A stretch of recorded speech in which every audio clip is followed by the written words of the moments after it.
নেতাজি নগরে দেওয়াল দখল ঘিরে তৃণমূল বিজেপির মধ্যে সংঘাত।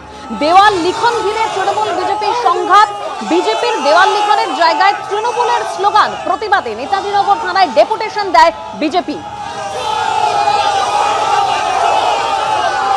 উত্তেজনা তৈরি হয় এলাকায়, আপনারা সেই ছবি দেখতে পাচ্ছেন। বিজেপির দেওয়াল লিখনের জায়গায় তৃণমূলের স্লোগান, যার প্রতিবাদে নেতাজি নগর থানায় বিজেপির তরফে ডেপুটেশন দেওয়া হয়। এবার পাল্টা বিজেপি কর্মীদের লক্ষ্য করে চোর চোর স্লোগান দেয় তৃণমূলের কর্মী সমর্থকেরা।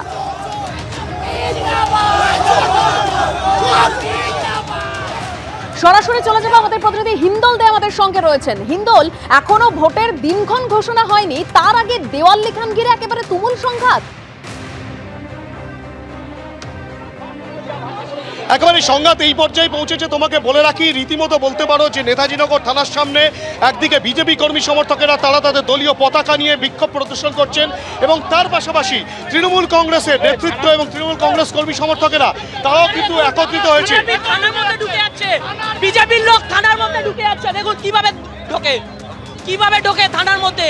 বৈরাগত নিয়ে এসে থানায় ঢুকছে, সরকারি জায়গায় ঢুকছে। আর আপনারা যদি দেখেন এখানে প্রতি কটা ছেলের ভোটার কার্ড শো করাবো, সব এই 98 এর, আর ওখানে যারা আছে সব বিভিন্ন টালিগঞ্জের, ওদের এই ওয়ার্ডের কেউ নেই।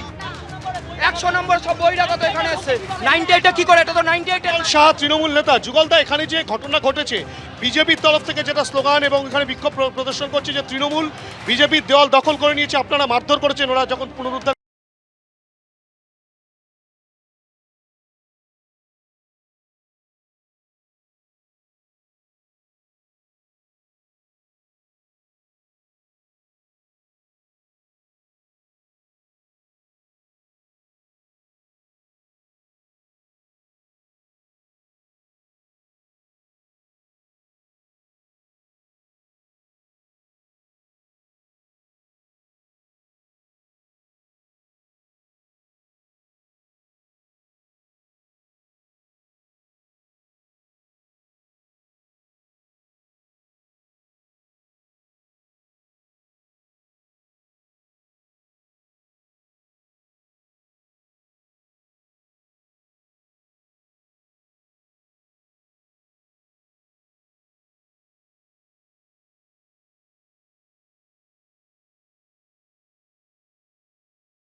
এবিপি আনন্দ, এগিয়ে থাকে, এগিয়ে রাখে।